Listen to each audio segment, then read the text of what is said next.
Представете си рафтовете на книжарниците след 10 години да са пълни с бестселери, които обаче всъщност вътре да са празни.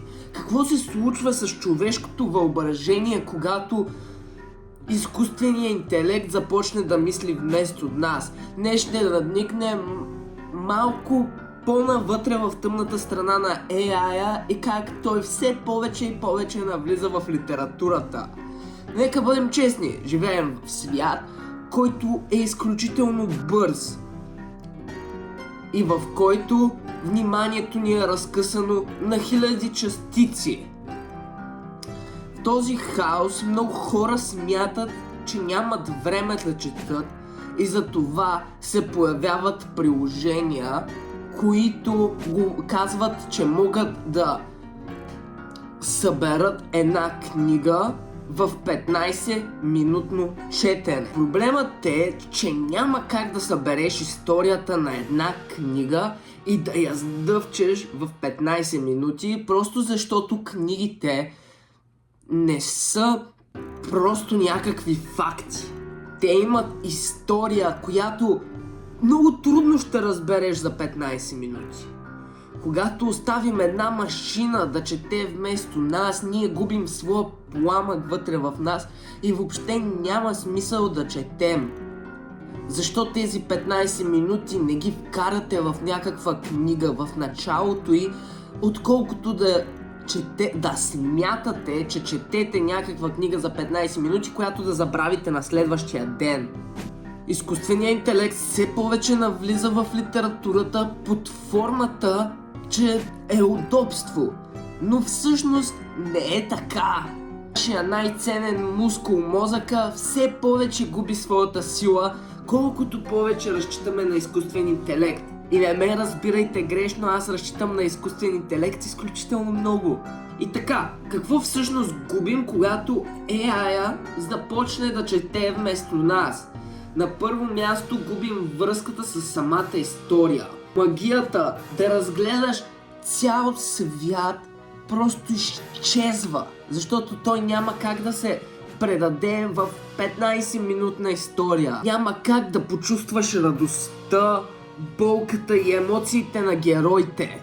Естествено, примерно, изкуственият интелект може да ви обясни какво са дементорите от Хари Потър, но вие няма как да усетите студът, който те предават и страхът, който те предават на Хари в самата книга.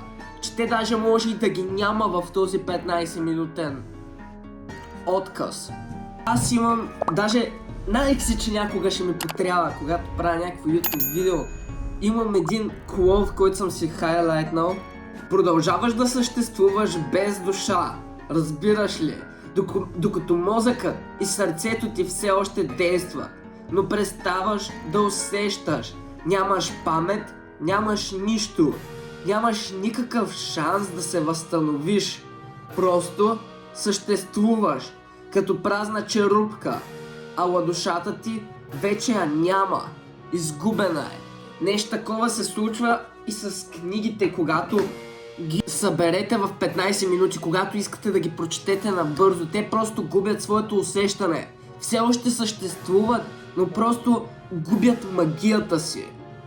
Този quote ми е любимия и се отнася за целувката на дементорите. И как човек може да съществува без душа, но няма да е нищо. Но проблемът е далеч по-голям. В момента се води една от най-големите битки срещу изкуствен интелект. Автори като Джордж Мартин и Джордж Гришам, заедно с гиганти като The New York Times, съдят компании като OpenAI и Microsoft. Обвинението, че техните AI модели са обучени с милиони книги и статии, откраднати без разрешение и без заплащане. Американският сенатор Джордж Холи го нарече най-голямата кражба в американската история. Накратко, изкуственият интелект се учи да пише, като чете цялата човешка литература. И ако това ви се струва изключително абстрактно, помислете за образованието. Естествено, трябва да се направи нова система, в която ни обучават как да използваме изкуствен интелект и как да го използваме като нещо, което ни помага, не като нещо, което разрушава мозъка ни. Означава ли това обаче, че трябва да направим война срещу компаниите с изкуствен интелект и просто да ги забраним? Не. Аз съм твърдо срещу това. Истината е, че изкуственият интелект може да бъде изключително полезен, ако просто го използваме като наш асистент, като човек, който ни дава идеи, когато имаме някакво забиване, като човек, който ни помага с проучване на информация, като човек, който... Защо казвам, че човек? Като нещо, което ни помага на нас, като наш асистент. Той вече е това. Проблемът е в друго. Изкуственият интелект отразява нас самите и желанието на човека винаги да поеме по по-лесния път. Проблемът не е самия той, а сме и ние. Войната не е човек срещу машина, войната е между самите нас. Но какво реално можем да направим срещу изкуствения интелект? Следващия път, когато използвате изкуствения интелект, се замислете реално какво печелите и какво губите. Естествено, ако печелите повече, използвайте го. Но за всеки случай се замислете, защото знам, че в момента ще си кажете този път, за какво да мисля? И точно с това изкуственият интелект ви губи. Бъдещето не зависи от изкуствения интелект и дали ще се научи да пише като велик автор, а дали ние ще му позволим. Дали ще изберем лесния път на сдъвканата литература или ще четем колкото се може повече. Изкуственият интелект вече е тук и няма връщане назад, но той е само код. Той ни пребава. Той само ни показва какви сме ние всъщност. Искам да чуя вашето мнение в коментарите и какво мислите по тази тема. Ето тук ще ви излезе видео, което ще ви хареса. Ето тук може да се абонирате. Както винаги инстаграма ми е долу в описанието и има коментари за всякаква друга връзка. Бай!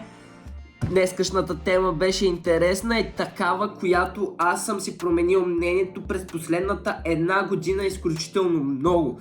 В началото на тази година смятах, че изкуственият интелект е велик, а сега не е напълно така. Понеже започнах да чета книги и осъзнах самата ми грешка. Така че магията на книгите е велика, няма как да бъдат сдъвкани в 15 минути. Чао!